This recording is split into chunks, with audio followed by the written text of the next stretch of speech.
예수께서 즉시 제자들을 재촉하사 자기가 무리를 보내는 동안에 배를 타고 앞서 건너편으로 가게 하시고 무리를 보내신 후에 기도하러 따로 산에 올라가시니라.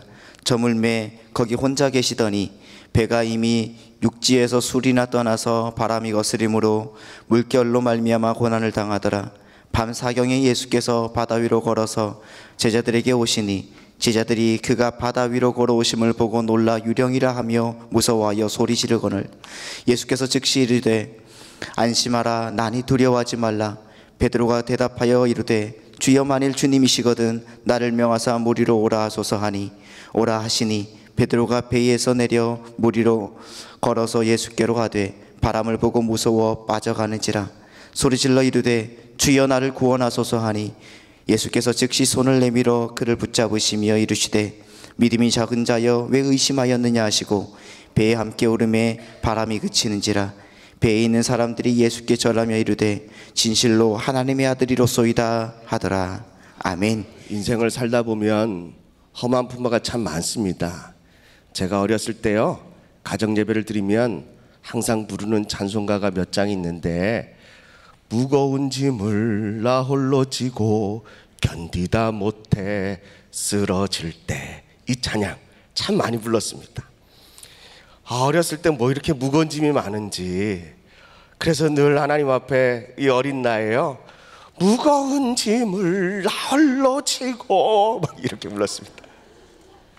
그리고 또 많이 불렀던 찬송가가 오늘 험한 시험 물속에서 나를 숨겨 주시고. 여러분들, 이런 찬양, 이런 제가 많이 자주 불렀던 찬양이 이 찬송가였으면 저의 인생이, 저의 삶이 어떤지 아시겠죠? 조금은 느낌이 오시죠? 네. 오늘 여러분들이 삶 가운데서도 험한 풍파가, 노한 풍랑이 있다 할지라도 우리 주님께서 주님의 그 거룩한 손으로, 그 능력의 손으로, 주님이 날 위하여 죽으신 그 피 묻은 못 박힌 그 손으로 나를 꽉 안아주시고 보호해 주시는 그 은혜가 오늘 이 수요 예배에도 날마다 넘쳐나기를 주님의 이름으로 축복합니다. 오늘 읽은 본문의 말씀을 가지고 왜 의심하느냐, 지난주에 제목이 뭔지 아십니까? 성령 강림 주일이었습니까? 지난주 수요일 날 설교 제목이 뭔지 아십니까? 어찌하여 무서워하느냐. 우리 두려움 때문에 믿음이 작아진다라고 말합니다. 그리고 오늘 또 이 말씀을 보니까 예수님께서 제자들에게 뭐라고 말씀하시냐면 믿음이 작은 자여 왜 의심하느냐라고 하는 제목입니다.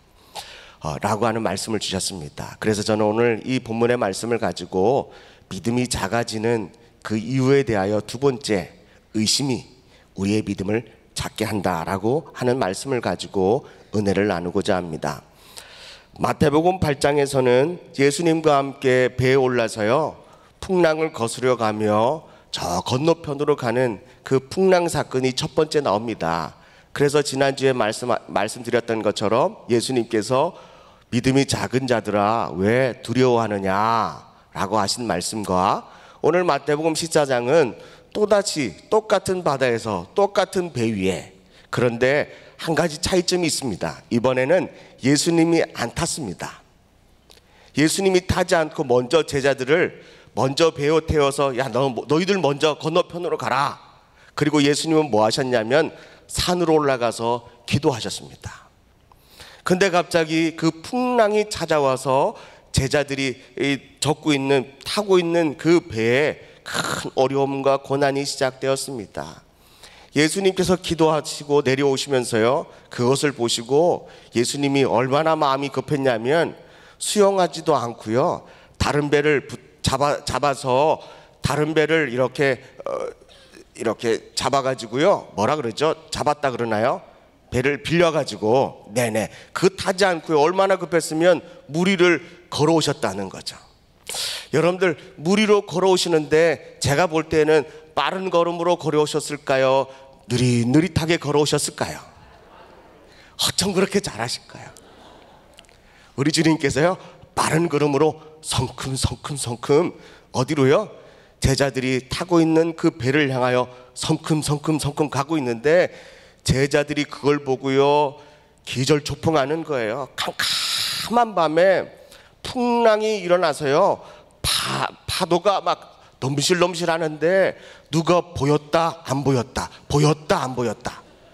제가 한번 하겠습니다. 이게 강대상의 파도라고 생각하시면요, 제자들이 볼 때 파도가 높이 있으면은 사람이 안 보였다가 보였다가 안 보였다가 보였다가, 그러니 제자들은요 노졌다 말고 풍랑도 무서워 죽겠는데 뭐가 보였다 안 보였다 보였다 안 보였다 하니까요 이 12명의 제자들이, 청년들이요, 귀신이다 유령이다 나는 큰일 났다 막 난리가 난 거예요.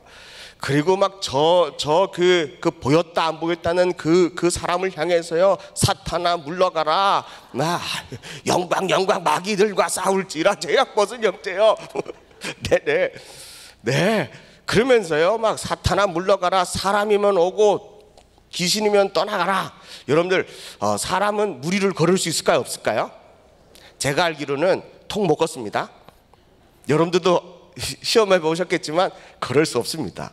그러니까 무리로 걸어오는 건 사람이 아니라 누굴까요? 귀신인 거예요. 마귀인 거예요. 막 유령인 거예요.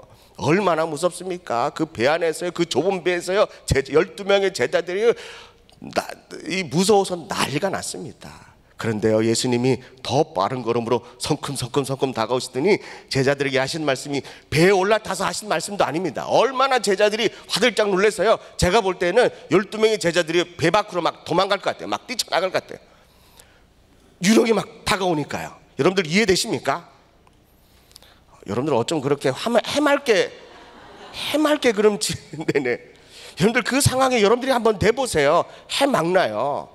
아마 여러분들 정말 큰 볼일 봐도 큰 실수해도요 이게 막 어쩔 수 없는 거예요. 근데 예수님께서요 배에 올라타지도 않으시면서요 바다 한가운데서 뭐라 그러냐면 안심하라 내니 두려워 말라 그럽니다. 얼마나 예수님이 급했으면은 제자들에게요 안심해라 나다 두려워하지 마라. 그랬더니 제자 중 한 사람, 누가요? 베드로가요, 만일 주님이시면 나를 명해서 무리로 걸어오게 하소서 라고 했더니 예수님 뭐라 그럽니까? 그래 와라 그랬더니요 무리를 탁 걷기 시작합니다. 얼마나 신기하겠습니까? 11명의 제자들도요 배에서요 그거 보고 어머 걷네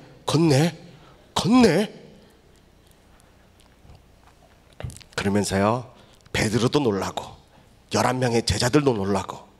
누구만 안 놀랍니까? 우리 주님만 안 놀랍니다.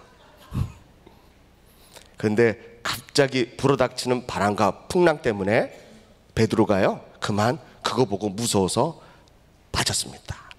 그랬더니 살려달라고 주님 살려달라고 그랬더니 예수님께서요 그래 너 좀 훈련 좀 해봐라.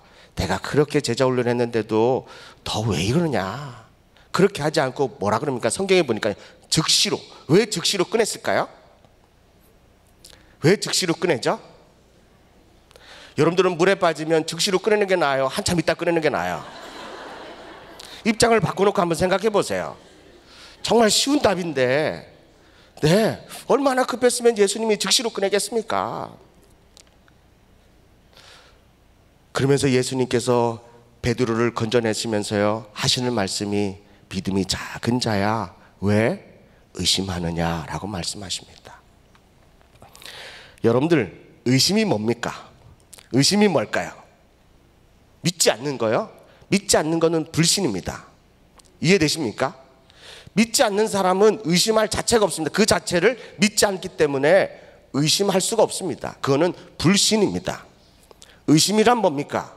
믿었다가 믿지 않는 걸 의심이라고 합니다. 베드로가 예수님 믿고 무리를 걸었는데요 갑자기 환경 보고 바다 보고 바람 보고 그러다가 물에 빠집니다. 이게 바로 주님이 볼 때 그것이 바로 의심입니다. 사랑하는 성도 여러분, 우리도 예수님 잘 믿다가 신앙생활 잘하다가 실족하여 넘어질 때가 있습니다. 그게 바로 의심입니다. 그럴 때 우리의 믿음이 어떻게 됩니까? 작아진다는 것입니다. 사랑하는 성도 여러분, 오늘 이 수요예배를 통하여 항상 명심하십시오.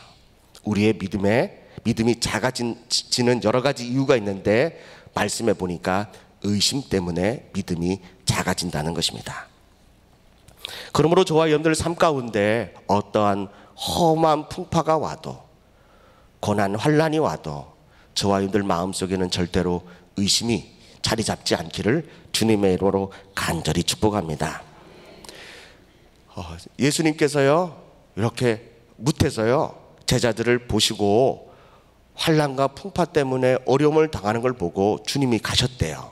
여러분들, 오늘 말씀에 보면 그 육지에서 술이나 아주 많이 떨어졌는데요, 마가복음 6장 48절의 말씀에 보면, 한번 방송실에서 찾아주시고요, 마가복음 6장 48절의 말씀에 보니까요, 예수님께서 고난 당하는 제자들을 보셨다라고 말합니다.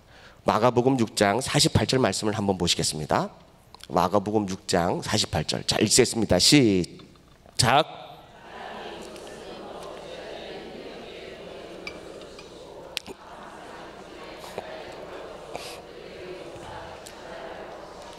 네, 보십시오. 바람이 거스림으로 제자들이 뭐 하게요? 힘겹게 노젓는 것을 뭐 하셨대요?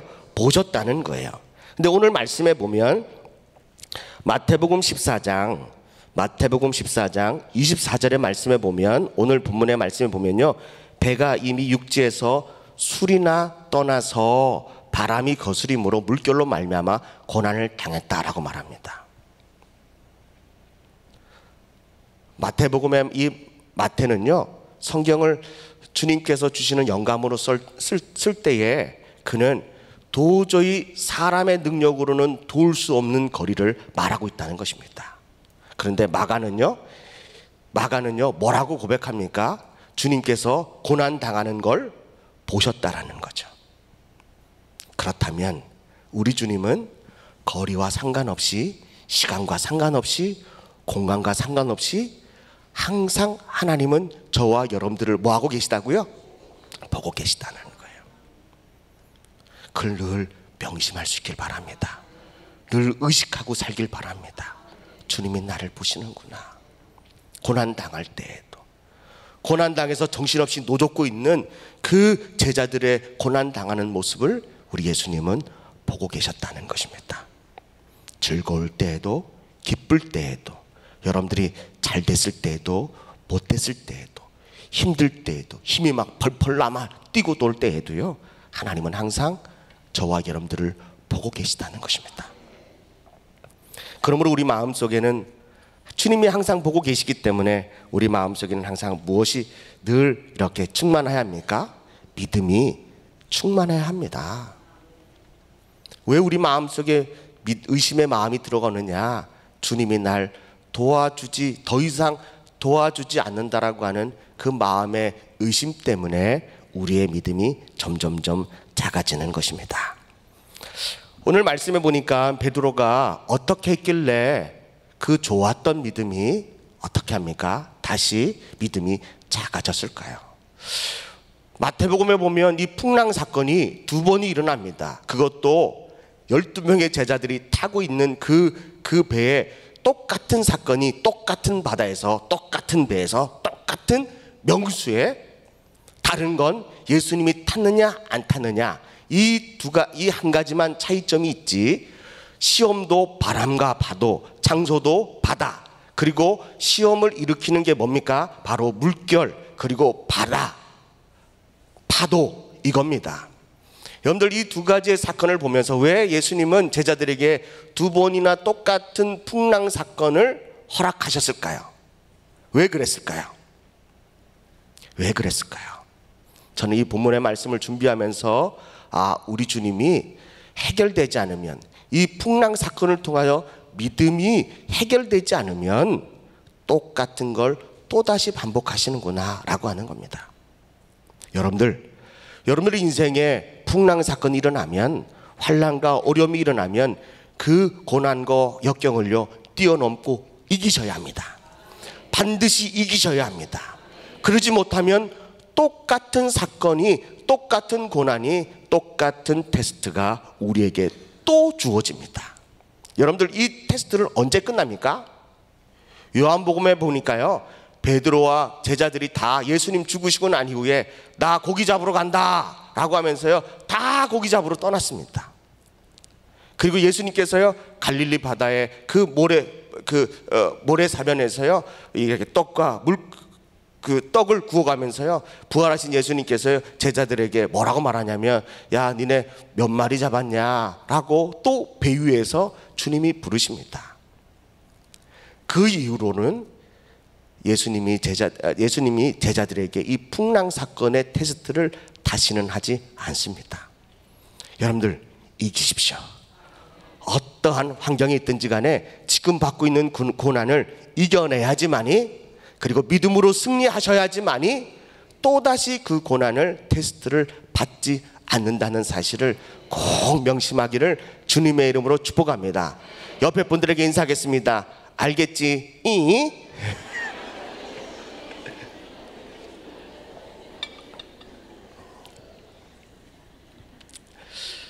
네, 맞는데 또 맞으면 굉장히 아프죠. 그러면 항상 그럽니다. 왜 때리는데 또 때리냐고. 우리 주님은 그러신 분이시더라고요. 때리는데 또 때리고, 때리는데 또 때리고, 때리는데 또 때려서요, 나중에는 연약한 제가요, 정금처럼 나오더라고요.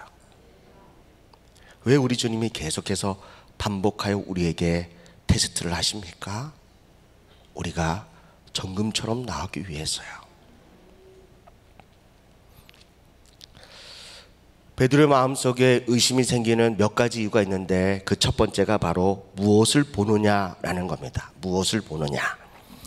베드로는 비록 유령처럼 무리를 걸어오시는 주님의 음성을 듣고, 만일 주님이면 나를 명하여 무리를 걷게 하소서라고 부탁합니다. 예수님은 베드로의 요구를 들어주십니다. 그리고 베드로는 무리를 걸어 주님께로 가는 중이었습니다. 가는 도중에 바람을 보게 되자 그는 바람을 보자마자 물에 빠져 죽게 생겼습니다. 믿음의 사람들은 무엇을 보느냐가 얼마나 중요한지 모릅니다. 주님을 보면 물 위를 걷습니다. 그러나 환경을 보면 물 속에 빠져듭니다. 주님을 바라보면 살지만 환경을 바라보면 죽게 됩니다. 주님을 바라보면 믿음이 점점점 커지지만 환경을 바라보면 의심의 먹구름 때문에 믿음이 점점점 작아진다는 것입니다. 사랑하는 성도 여러분, 믿음의 사람들은 이 두 가지의 갈림길에서 늘 갈팡질팡합니다. 주님을 보느냐, 환경을 보느냐. 환경을 보느냐, 주님을 보느냐. 주님을 보면 믿음이 생겨지는데요, 환경을 보면 의심이 생겨지게 됩니다. 그리고 시험의 바다에 풍덩하고 빠지게 된다는 것입니다. 그러므로 믿음의 성도들은 바라보는 눈이 복되어야 합니다. 같은 것을 바라보더라도 믿는 사람과 믿지 않는 사람들의 그 눈, 안목은 전혀 다릅니다. 베드로가 말씀을 의지하여 그물을 내릴 때에는 그물이 찢어지도록 물고기를 많이 잡았습니다. 그러나 자기 자신을 의지했을 때는요, 한 마리도 잡지 못했다는 것입니다. 아담은 하나님의 눈으로 아내를 바라봤을 때 뭐라고 고백합니까? 창세기서 2장 23절 25절의 말씀 보니까요, 그 아내를 뭐라고 말하냐면 내 뼈 중에 뼈요, 내 살 중에 살이다 라고 말합니다. 이 얘기는 뭡니까? 첫눈에 반했다는 겁니다. 너밖에 없다라고 말합니다. 그런데요, 창세기서 3장에 그렇게 금실 주었던 이 부부가요, 창세기 3장에 마귀의 역사를 통하여 유혹을 받고 나고 나니까 그가 주님께서요, 왜 선악과를 먹었냐라고 물어봤을 때 아담은 뭐라고 말하냐면, 하나님께 뭐라고 말하냐면, 하나님께서 나에게 주신 그 여자가 이 일을 행하게 했다라고 말합니다. 내 의도는 아닌데 하나님이 저에게 주셨잖아요. 내가 언제 달라 그랬나요? 제가 언제 그걸 가지고 빌었나요? 저는 가만히 있는데 하나님이 저에게 주셨잖아요 라고 말하고 있다는 것입니다. 하나님의 눈으로, 하나님의 안목으로 봤을 때는 그 아내가 너무나도 사랑스럽고 아름답고 어엽고 그렇게 기분이 좋은 아내였습니다. 그런데 마귀의 시험을 받고 나니까 그 아내가 미워지는 거예요. 싫어지는 거예요. 남편들도 마찬가지입니다. 사랑하는 성도 여러분, 어떤 눈으로 지금 바라보고 계십니까? 하나님의 눈으로, 하나님께서 바라보게 하시는 그 안목으로 바라보십니까? 아니면 내 안목의 정욕, 육신의 자랑, 이 생의 이 정욕으로 인하여 세상을 바라보고 이웃을 바라보고 가정을 바라보고 계십니까? 우리 하늘비전교회 성도들이 이 바라봄의 눈이 복되기를 주님의 이름으로 간절히 축복합니다. 창세기서 13장의 말씀에 보면 한번 찾아보셨으면 좋겠습니다. 창세기 13장 5절 이하의 말씀에 보면 이렇습니다. 아브라함과 조카 롯이 이제 거부가 되어서 한 땅에서 머물지 못해서 목자들이 서로 다툽니다. 그랬더니 아브라함이 조카 롯에게 뭐라고 말합니까? 우리가 한 골육이고 한 친척이다. 우리가 다투면 은혜롭지 못하다. 그러므로 너가 우하면 나는 자하고 너가 자하면 나는 우할 거다. 롯아, 네가 먼저 어디 떠날 땅을, 정할 땅을, 살 땅을 정해라 라고 말합니다. 그 말을 듣자마자 창세기서 13장 5절 말씀을 한번 보겠습니다. 5절 이하의 말씀 한번 읽습니다. 시작. 아브라함의 일행 롯도 양과 소와 장막이 있으므로 그들이 그 땅에 거하기에 넉넉하지 못하였으니 이는 그들의 소유가 많아서 동거할 수 없음이니라. 그러므로 아브라함의 가축의 목자와 롯의 가축의 목자가 서로 다투고 또 가나안 사람과 브리스 사람도 그 땅에 거주하였는지라.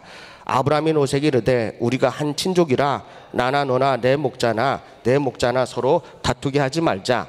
내 앞에 온 땅이 있지 아니하냐. 나를 떠나가라. 내가 자하면 나는 우하고 내가 우하면 나는 자하리라. 10절 말씀입니다. 10절과 11절을 주목해서 유념해서 잘 읽으시기 바랍니다. 시작. 이에 소알까지 온 땅에 물이 넉넉하니 소돔과 고모라를 멸망하기 전이었으므로 여호와의 동산 같고 애굽 땅과 같았더라. 11절. 그러므로 롯이 요단 온 지역을 택하고 동으로 옮기니 그들이 서로 떠난지라 라고 말합니다. 삼촌 아브라함이 조카 롯에게 떠나라고 했을 때 그가 선택한 기준은 바로 물이 넉넉한 것이었습니다. 보니까 물이 넉넉한 것이 보였다는 거예요. 여러분들, 사람의 눈은 얼마나 멀리 볼 수 있을까요?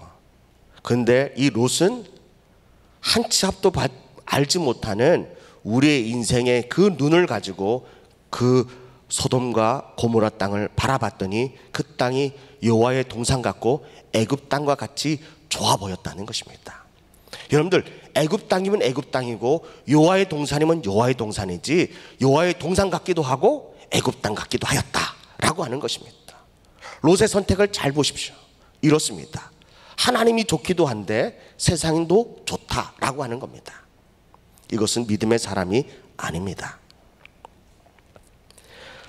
롯이 떠나고 난 이후에 그가 멍하니 롯이 떠난 그 자리, 롯이 떠나는 그 뒷모습을 보고 있는 아브라함에게 하나님께서 나타나셔서 하신 말씀이 13장 14절입니다. 이제 하나님께서 보라고 하는 그 눈과 자기 스스로가 좋은 땅을 선택한 롯의 선택, 그리고 바라보는 그 시각, 완전히 다르다는 것을 이 14절을 통하여 볼 수 있습니다. 읽겠습니다. 시작.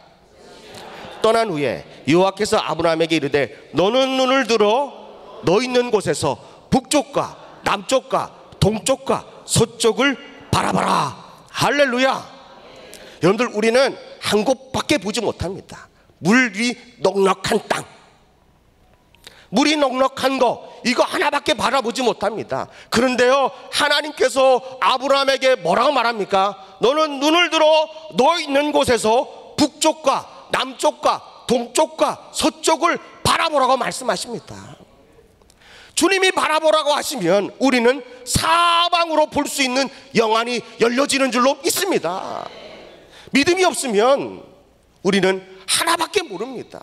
그러나 우리 안에 믿음이 없으면 하나밖에 보지 못하지만 주님이 주시는 믿음이 있으면 우리는 동서남북을 보게 된다는 겁니다. 왜 하나님께서 동서남북을 보라고 말씀하십니까? 13장 15절입니다. 13장 15절 읽습니다. 시작.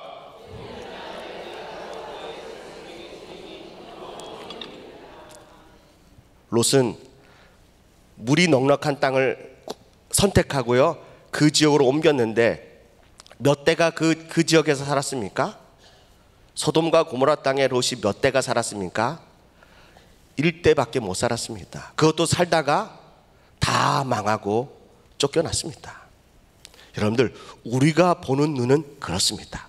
우리가 바라보고 선택한 것은 항상 그렇습니다. 그런데요, 하나님께서 선택하고 바라보라고 하는 것은 영원하다는 것입니다. 여러분들, 어떤 것을 선택하시겠습니까?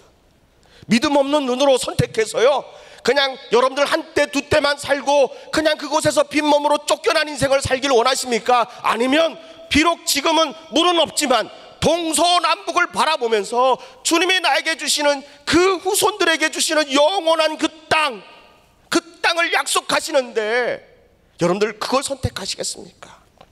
지금 조금 편한 것을 선택하시겠습니까? 아니면 지금 좀 불편하지만 영원한 것을 선택하시겠습니까? 우리는 바보가 아닙니다. 어리석은 사람이 아닙니다. 우리는 누구나 다 뭘 선택합니까? 영원한 것을 선택합니다. 그래서 우리가 예수 그리스도를 믿는 것입니다. 우리의 영원한 것은 저 천국에 있는 줄로 믿습니다. 이 땅은 내 육신의 안목으로 잠시 살다가 떠나는 나그네와 같은 인생입니다. 사랑하는 성도 여러분, 우리 주님께서 약속하신 그 영원한 땅, 우리 후손들에게도 물려줄 수 있는 그 영원한 땅, 그 땅이 바로 이 땅에서뿐 아니라 저 천국에서도 하나님께서 우리에게 약속하신 그 땅을 누릴 수 있는 그런 믿음의 사람 되기를 주님의 이름으로 간절히 축복합니다. 근데 악한 원수 마귀는 자꾸 땅을 바라보게 하고요, 자꾸 세상을 바라보게 해서 우리의 믿음 속에 의심을 집어넣습니다. 그리고 우리의 믿음이 성장하지 못하도록 점점 작아지게 만드는 것입니다. 여러분들, 그럴 때마다 여러분들이 바라보는 안목을 바꾸셨어요. 주님을 바라볼 수 있기를 간절히 바랍니다. 두 번째, 베드로가 왜 의심했느냐, 왜 의심이 생겼느냐, 그것은 바로 무서움 때문입니다. 바람을 보고 무서워하여 바다에 빠졌다라고 성경은 말하고 있습니다. 무서운 게 당연합니다. 지난주도 말씀드렸지만 여러분들, 물 위로 뭐가 보였다 안 보였다, 파도가 낮아지면 보이고 파도가 높으면 안 보이고, 여러분들, 그러면 여러분들 어떻겠습니까? 얼마나 무섭겠습니까? 그런데요, 그 무서움으로 인하여 의심이 생긴다는 것입니다. 그 두려움 때문에 그렇다는 것입니다. 근데 우리 주님은 항상 우리 안에, 우리 마음속에 무서움과 두려움이 생길 때마다 항상 하시는 말씀이 있습니다. 안심하라, 내니 두려워 말라 라고 말씀하십니다. 우리 삶 가운데 항상 두려움의 감정이 생길 때마다 주님은 우리에게 말씀하십니다. 두려워 말라, 놀라지 말라, 내가 너와 함께 하겠다고 말씀하십니다. 이것이 바로 평강입니다. 요한계시록을 하나님이 우리에게 주신 이유가 뭔지 아십니까? 그때 당시에 로마 이 제국에게 얼마나 그리스도인들이 수많은 고난과 박해를 당했습니까? 그럴 때 그리스도인들이요, 이제는 더 이상 참을 수가 없다. 내 아내가 죽어가고, 내 남편이 죽어가고, 내 자식들이 죽어가고, 내 부모들이 예수 믿는다는 이유만으로 처참하게 죽어가는 그 현장 앞에서 그들은 마음속에 두려움이 생겨서 의심하게 된다는 겁니다. 그리고 많은 그리스도인들이 주님을 배신하고 세상으로 가는 일들이 많아집니다. 그럴 때 우리 주님께서 요한계시록을 우리에게 주십니다. 요한계시록을 왜 주시느냐? 지금 힘드니? 지금 고난받고 있니? 잠깐만 참아라. 내가 다시 구름 타고 올 때 내가 너희를 건져주겠다. 그 고난을 내가 다 위로해 주겠다. 다시는 흐르는 그 눈물을 흐르지 않고, 다시는 병이 없고, 다시는 고난이 없게, 고통이 없게 내가 너희를 그렇게 위로해 줄 것이다 라고 우리 주님은 말씀하고 있다는 것입니다. 사랑하는 성도 여러분, 우리 주님은 우리에게 항상 평강을 주십니다. 성경 말씀에 보면요, 로마서 2장 7절에 보니까 주 예수 그리스도로부터 은혜와 평강이 있을지어다. 고린도서 1장 3절에 보니까 주 예수 그리스도로부터 은혜와 평강이 있을지어다. 고린도후서 1장 3절에도 주 예수 그리스도의 은혜와 평강이 너희에게 있을지어다. 갈라디아서 1장 3절에 보니까 주 예수 그리스도의 은혜와 평강이 있기를 원하노라. 에베소서 1장 2절에 보니까 주 예수 그리스도로부터 은혜와 평강이 너희에게 있을지어다. 빌립보서 1장 2절의 말씀에 봐도 주 예수 그리스도로부터 은혜와 평강이 너희에게 있을지어다. 골로새서 1장 2절의 말씀에 보니까 우리의 아버지 하나님으로부터 은혜와 평강이 너희에게 있을지어다. 데살로니가전서 1장 1절의 말씀에 보면 데살로니가 교인에게 편지하노니 은혜와 평강이 너희에게 있을지어다. 데살로니가 후서 디모데전서 1장 2절의 말씀을 보니까 우리 주로부터 은혜와 긍휼과 평강이 너에게 있기를 원하노라. 여러분들, 요한계시록까지도 사복음서 외에는, 예수님이 직접 하신 말씀 외에는, 이 나머지 복음서에는, 나머지 이 성경에서는요, 우리 주님께서 항상 하시는 말씀이, 고린도 교회도 빌립보 교회도 수많은 교회의 고난을 받는 성도들에게, 그 교회를 향하여 우리 주님께서 뭐라고 말씀하시냐면 은혜와 평강이 너에게 있기를 원하노라. 사랑하는 성도 여러분, 오늘 여러분들 마음속에 환난 때문에 바람이 불고 풍파가 있습니까? 우리 주님은 항상 우리를 향하여 은혜와 평강이 너에게 있기를 원하노라. 평강이 있기를 원하노라. 그리스도인들은 마지막 때 이렇게 인사한다고 합니다. 로마가 그렇게 많이 핍박을 당하고 로마에게 많은 고난을 당함에도 불구하고 그들은 성도들끼리 이렇게 이런 두 가지 인사를 한다고 합니다. 첫 번째는 샬롬, 평강하세요. 어떠한 상황에도 주님이 주시는 그 평강을 잃어버리지 마세요.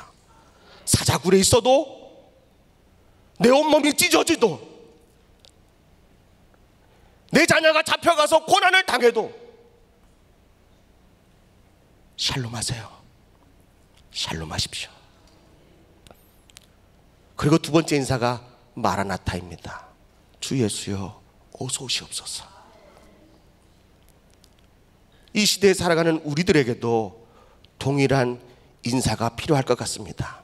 샬롬, 평강하십시오. 그리고 주 예수여 어서 오시옵소서. 우리의 믿음이, 이 평강이 우리 마음속에 날마다 넘쳐나기를 주님의 이름으로 간절히 축복합니다. 그리고 마지막으로 세 번째, 이 의심은 누가 주는 거냐? 바로 악한 원수 마귀가 주는 것입니다. 하나님께서 에덴 동산을 창설하시고 아담에게 뭐라고 말하냐면, 아담아, 이 모든 나무의 실과는 네가 임의로 다 먹어라. 그러나 동산 중앙에 있는 선악을 알게 하는 그 나무는 만은 절대로 먹지 마라. 먹는 날에는 반드시 뭐 한다고요? 죽는다라고 하나님은 아담에게 분명하게 말씀하고 있습니다. 그런데 창세기서 3장에 보니까요, 뱀이, 사탄이 하와에게 묻습니다. 동상에 있는 그 열매 다 먹으라고 하냐? 그랬더니요, 하와가 선악을 알게 하는 나무는 만지지도 말고 먹지도 말고 먹는 날에는 죽을까 합니다 라고 정확한 대답을 하지 못합니다. 그랬더니 뱀이 뭐라고 말하냐면 절대로 죽지 않는다 라고 말합니다. 우리 하나님은 반드시 죽는다라고 말씀하시는데 악한 원수 마귀는 절대로 죽지 않는다. 왜 먹지 말라고 하는지 너 혹시 하나님의 의도를 아니? 모르겠는데요, 왜 그러냐면 선악을 알게 하는 그 나무를 먹는 즉시 너희가 눈이 밝아져서 하나님처럼 될까봐 하나님이 너희 먹지 말라고 하는 거야. 그때 마음속에, 하와의 마음속에 뭐가 들어옵니까? 하나님의 말씀에 대한 의심이 들어옵니다. 하나님의 사랑에 대한 의심이 찾아오게 된다는 것입니다. 하나님처럼 되는 것이 되는 것을 하나님이 싫어하는 것이 아니라 사람이 선과 악을 구별하는 것이 사람에게 좋지 않기 때문에 하나님은 그것을 금지하셨다는 것입니다.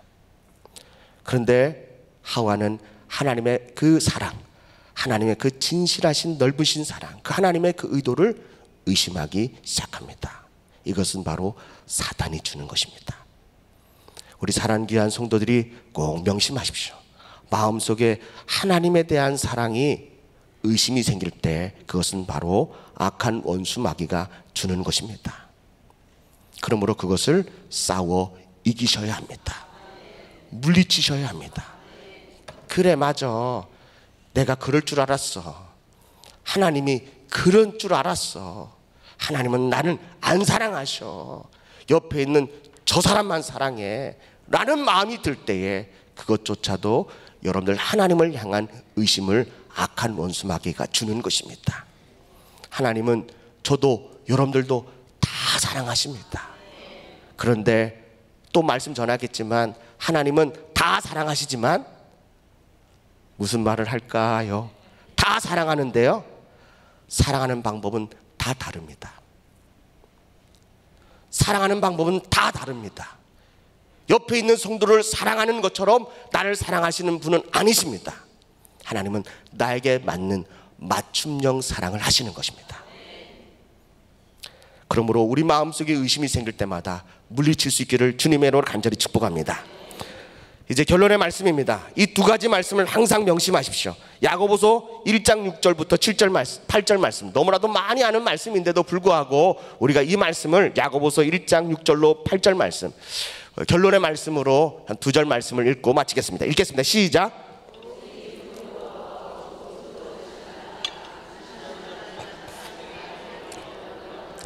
이런 사람은 무엇이든지 주께 얻기를 생각하지 말라.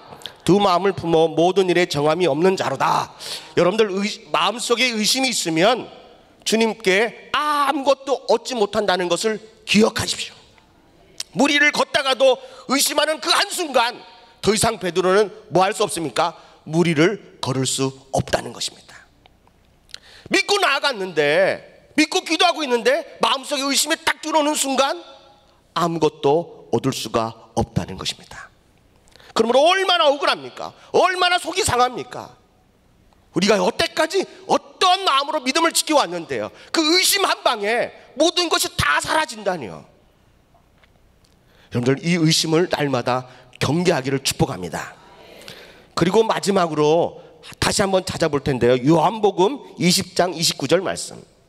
의심하면 대표적으로 생각나는 그 이미지 아이콘 누굽니까? 의심하면 생각나는 제자.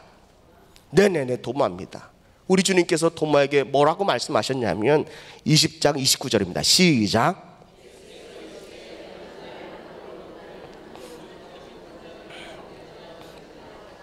의심하는 도마에게 뭐라고 말합니까? 나를 본고로 믿느냐? 보지 못하고 믿는 자들은 복되다 라고 말씀하십니다. 사랑하는 성도 여러분, 보는 것으로 믿는 것이 아니라 보지 않는 것으로 믿을 수 있는 그런 우리 성도들 되기를 주님의 이름으로 간절히 축복합니다.